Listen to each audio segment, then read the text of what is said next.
Uh-oh. Stream 666. Day the Slay Beast. 666. Slay the Beast. Rosemary's Baby. 666. Very interesting. Very fun number. Very fun number. Very fitting movie, I would assume, for this one. I didn't quite finish this one. Chalk it up to time. Chalk it up to the movie in general. Got a little sleepy. I feel you. I told you this is one of my all time favorite horror movies. It's really up for me. I even gone as far to say as it being like my top horror movie of all time. But it's just the way it's shot. I really like the way it's directed. I like the way it looks. I love the book, and it's one of the most faithful adaptations like ever, in my opinion. I think the book and the movie are practically identical, which is really cool. You don't get that a lot with adaptations. It's an Academy Award-winning film. Won supporting actress for Ruth Gordon, who played the neighbor lady. Minnie Cassavetes, I believe, was the character's name. I only know that because I just watched this, like just watched this. But even as much as I love this movie, I 100% agree with you that this is like, no matter how much you love it, it's a very slow burn. So if you are not like awake, and I think it's just when you compare them to like the horror movies of like today, the slasher films of the 80s or even 90s, going into like the weird shit we were popping off with then. It's different. And so it's almost like if you didn't watch The Shining and you chose to watch The Shining for the first time now, you're like, that was you really had to pay attention to it. And it's like those were just the movies at that time period. And I like stuff like that, like The Shining and Rosemary's Baby definitely are in the same circle. I feel like I would even almost say Alien is in. I like to think of it as atmospheric horror. Right. Like there's some modern day examples of that too, like Hereditary and shit. Like I really enjoy atmospheric stuff. See the ankles and stocking stuffers. I mean, those are 25. Those are some angles that I don't know the people are ready to see yet. Those are the POV angles, if you will. Pudgy, as always, it's great to have you here. We're after midnight, so I'm sure you're just lit and feeling it right now, brother. So welcome, Slay 666. You know I enjoy this.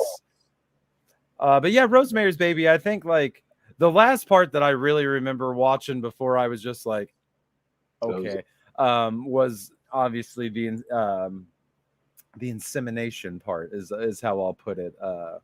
With the Satanist all around and the demon doing the call it doing their thing.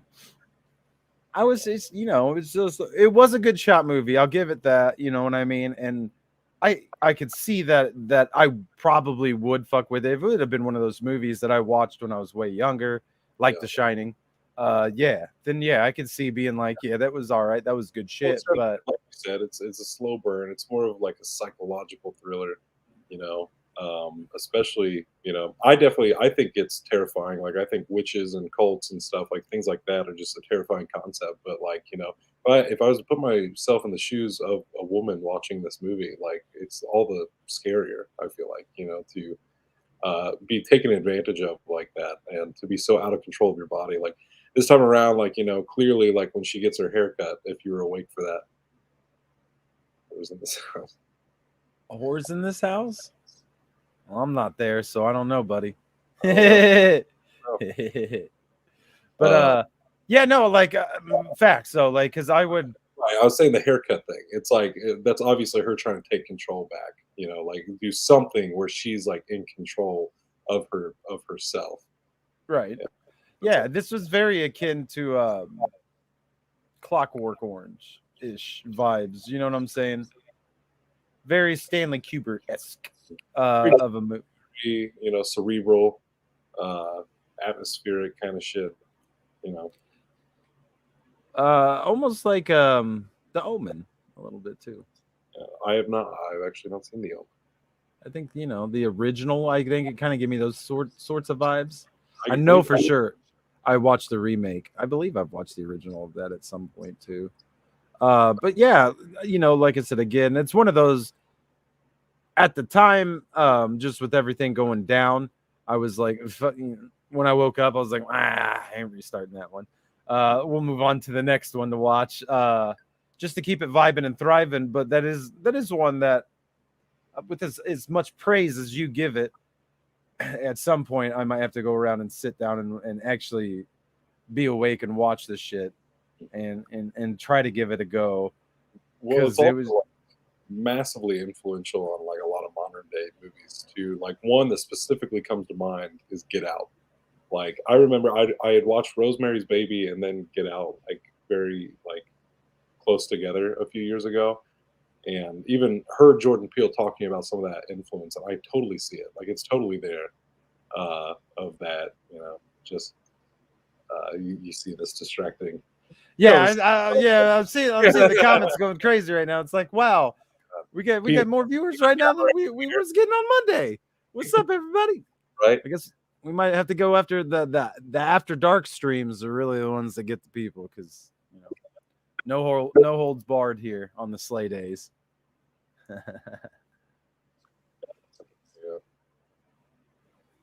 Your picture isn't It's moving. so I smart know. right now. Yeah, I was about to say you ain't moving over there, so I feel like I got to keep rambling.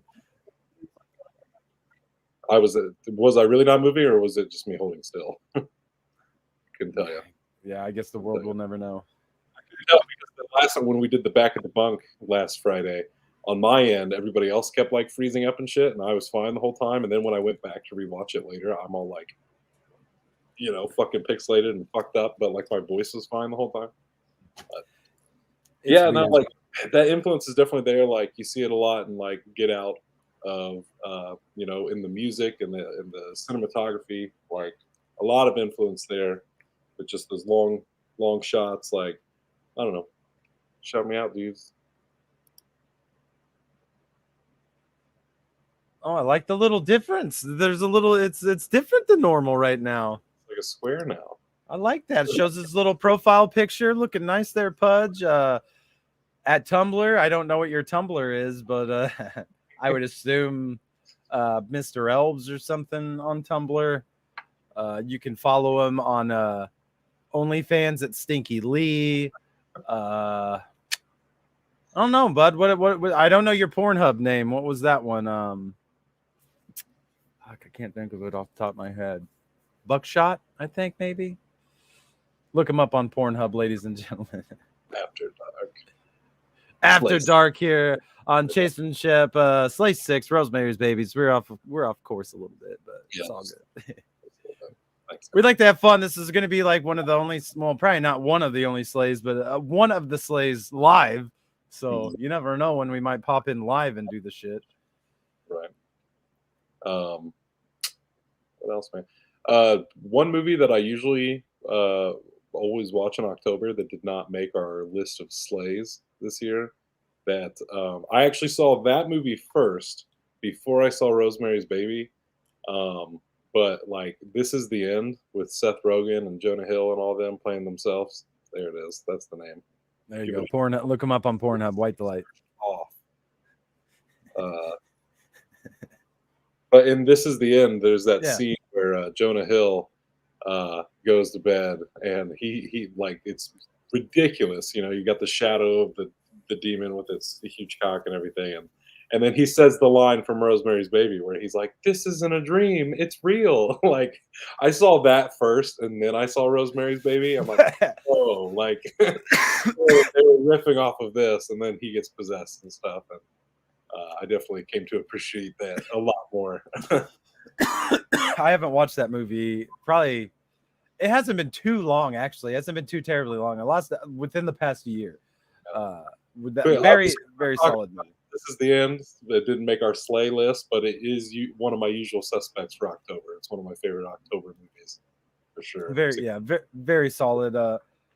Like I said, Rosemary's Baby. That's one that I feel like, they should. I don't know if they have, but they should try to reboot that one. They did. It was not very good.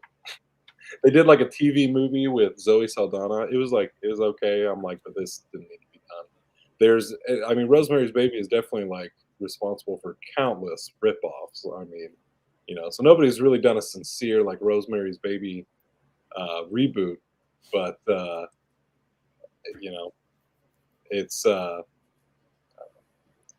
I don't know. It's one of those things. Having read the book and seeing the movie, like in my opinion, like I don't really see what somebody could do. But, like this is one of the few movies that I've seen that I'm like I can't see a remake for this. Like I think it's fine as is. Like I feel like if anybody did a remake of this, all they would do is like slap some new paint on it essentially and just like kind of modernize it, and then you'd end up with something like Hereditary. It's just like a modern day Rosemary's Baby. True. But I mean, the most recent terrible ripoff of Rosemary's Baby I saw was American Horror Stories had an episode. It was called Doll, and it was just fucking Rosemary's Baby. Like that was the whole thing, only done a little worse. And I'm just like, I feel like that's how all Rosemary's Baby ripoffs go. Is like they just never quite make it to the same level as Rosemary's Baby. And it's a fade. I mean, I could see that though. A lot of those movies from that time, you really wouldn't, remake. Yeah, like we've mentioned. I mean, The Shining, you really wouldn't need to remake The Shining. Right. Or The Clockwork Orange. Like, what are you going to remake and do different that you didn't then? Like, they're just movies that should be appreciated for the time they came out and the time they was in. Mm-hmm. Most definitely, but I don't know. I can see The Shining. And I should say that too, like where some people couldn't see a Shining remake, right? Like, but like in my head, like if somebody's like, "Hey, you want to do a remake of The Shining?" I'd be like, "I got you." Like visually, I see that in my head, like how I would approach that. But with Rosemary's Baby, I personally don't. That's not to say somebody out there wouldn't know how to tackle this, like. But like, okay. And side note, since we've went plenty off the rails here tonight. Side note, I did see. I think it was yesterday. Somebody has made a version of The Shining that overlays the movie and it plays it from start to finish and finish to start. Mm-hmm. And they're saying like the overlays really are really weird within the movie, that there's certain things that happen like at the beginning of the movie that like the images of the end of the movie playing on top of that just make it all that more creepier. Yeah. There's like 1,000,010 conspiracy theories around The Shining. They made a whole documentary on it. Again, we're talking about other movies, but they made this whole documentary called like whatever the room is in The Shining. That they're like, don't go to that room 237, I think. Something like that, yeah. It's something like that. But that was the name of the documentary, and it was basically just about all of the theories that have come up over time that surround The Shining. And dude, let me tell you, that movie makes Jack Nicholson's character in The Shining look like a fucking sane person. Like some of the conspiracy theories that these motherfuckers came up with, I'm just like, bro. But I digress. Again, people have to have something to look forward to, man, and to believe in, I guess. I wish I had more to add to Rosemary's Baby right now. Because it's one of my favorites. Like I said, I think it's a very well done movie. But I also agree, like it's one you got to be awake. You got to be awake and ready to pay attention to it if you're going to watch it. It's not one you can just throw on in the background. I did, admittedly, like I did just because I've seen it enough and I'm familiar enough with the story that I could get away with it. Yeah, so I mean, I think that's all I got. I'm looking up facts about Rosemary's Baby. I want to throw some facts out there, I guess. Word. Just because we didn't. If I know any off the top of my head. I mean, there's nothing really like on this article I'm reading. There's nothing really too big. Like Polanski made sketches to choose the supporting cast. That was a fact of the movie. It's like, I mean. And they're like showing who was like first choices for this. Right. You know, Mia Farrow was not Polanski's first choice for Rosemary, type thing. Yeah. Do we need to touch on Polanski being a problematic person? Well, I guess he clashed with the studio a lot during production. So I mean, I could see. Isn't he accused of rape or some shit? I'm pretty sure that's what it is. I know it's like some form of sexual assault is what he's disgraced for. The dude made a good movie. Doesn't make him a good person.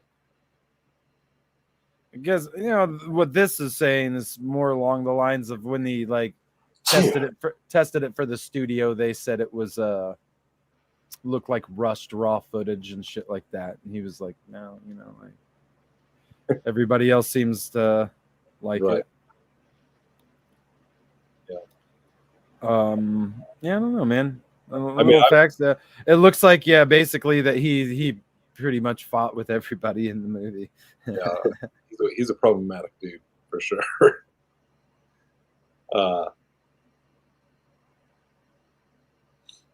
Yeah, I'd recommend the movie. I'd recommend the book. The book's a good October read if you're a reader, and you're looking for some horror reads. I'd say Rosemary's Baby. If you want an extra one, since we're just throwing out all sorts of shit in this episode, pick up a copy of The Ruins, the book, not the movie. The movie really dropped the ball on that one, but that book is one of the scariest books I've ever read. Apparently, Frank Sinatra filed for divorce from Mia Farrow while she was filming this movie. That's a fact. I don't know if it's a fun fact, but he said he read the script with her when she got it, and when they finished, he turned to her and said, "I can't see you in this movie," and she agreed to do it anyway. Wouldn't that be fucked up? You just do a whole reading with somebody of a script, and then at the end, it's like, "So, what do you think? Should I take the part?" He's like, "We should see other people." just breaks up with you. Has nothing to do with the script. Thanks. Oh yeah. So like basically, what ended up happening was that Frank Sinatra was making his own movie at the time called The Detective that she was supposed to star in, and Rosemary's Baby was filming at the same time. Polanski was like, nah. And he told her to choose. It's either your husband or this movie. She chose, obviously, Rosemary's Baby, and he delivered the divorce papers promptly. No, Frankie Sinatra, like say what you want about the man, because I'm sure there's, I'm sure he was a dick. He was a dick. I'm sure he's a piece of shit. Damn, that's cold. Damn, that's cold. There are 2 different sequels to Rosemary's Baby. Yeah. Apparently. What happened to Rosemary's Baby? And Look what happened to Rosemary's Baby on ABC during the Halloween season. And in 1997, a novel, which there was a miniseries. I know that's it. Zoe Saldana, you're saying that is a sequel. It's The Son of Rosemary. Oh no, the Zoe Saldana one was a straight remake. No, it says right here, in 1997, Levin himself produced a sequel, a novel titled Son of Rosemary. The film was also remade as... Oh, there you go. Yeah. They just bunched that together to make it look like that was the same thing. Yeah. So, there you go. I haven't read the sequel book, but I did know that the book had a sequel to it by the original author. So I ain't got time for that fancy book learning. You don't got time to read, watch slow ass movies. Fuck culture, I guess. What's the score, Shep? What's the score looking like? If we're going off of what I experienced with this movie so far, I'm gonna have to say probably about a 5 out of 10, because you're about half awake. So don't watch it sleepy. Don't try to lay in bed and watch this one. That's my advice, because you might wake up at the end and be like, oh, okay. Let's see the spooky. You know what? Where is the spooky tree? It's there. It's just not lit up right now. I don't have any of the lights lit up in the back, actually. Sorry, bud. It's there though, Pudge. It's just battery operated, so you can't leave it lit the whole time. And we are being lit as a pumpkin all month anyway, so we're just lit in general. Save power where we can. You know. 5 out of 10. Okay, five out of 5. Well, I'll give it 5.5. There's potential for movie. Right. There's I need to potential. go back. Awake. You know, who knows how you would have felt about it. Yeah, maybe we'll give an update. I was going to say, usually we reserve the right to change our scores later, because I feel like a lot of the scores we do give on movies are purely based off of like that experience, like in watching it.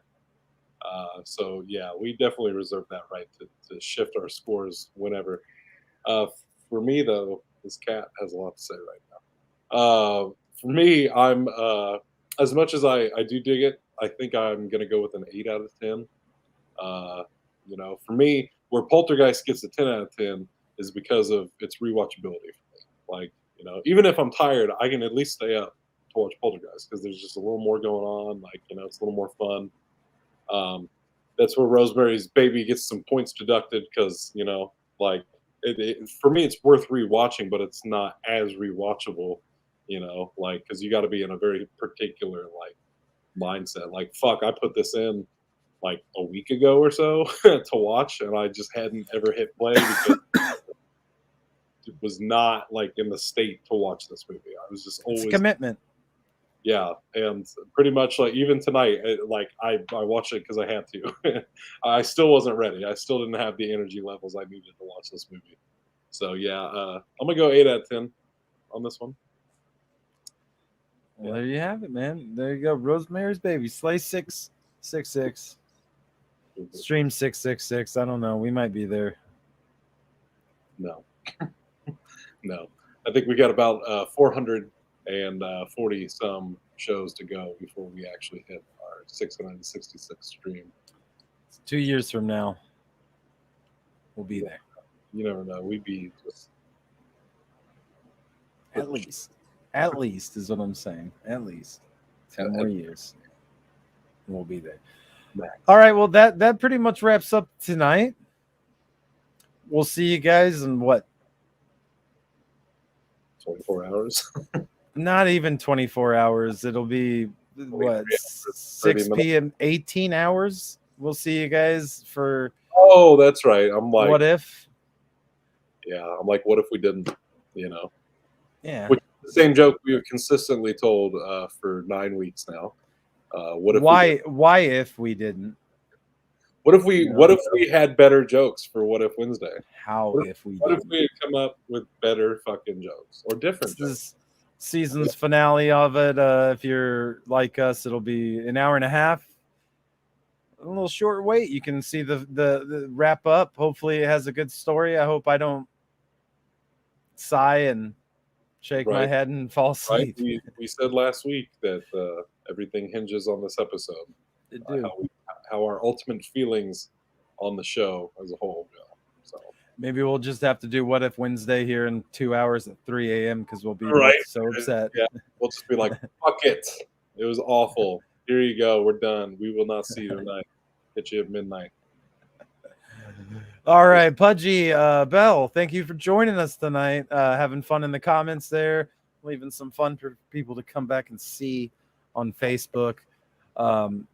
If you're not on Facebook, go follow Chase and Shep. Go give us a like on Facebook. Follow us on YouTube. Follow us on Twitch. We don't have an Instagram. I don't know where I was going with Instagram with that. It's late, guys. Fine. It is late. I've been up way too long. I'm working way too hard today.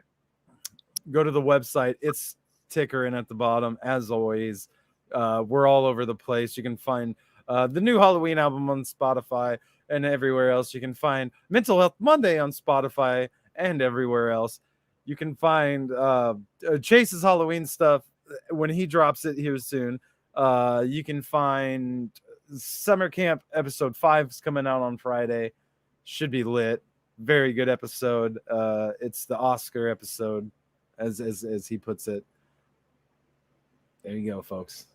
There you go. That's good. I like that. There's a little chunk of everything going on right now. Let's hit a pumpkin patch. Let's have a bonfire. Let's drink some apple cider. I don't really like pumpkin pie, but I might eat a piece if I'm feeling in the mood. Right? And be wary of your witchy neighbors. You never know when they're trying to get you pregnant.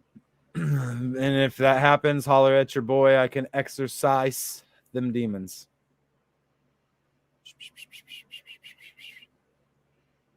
Pretty decent from what peeped. Episode 5. Smooches do.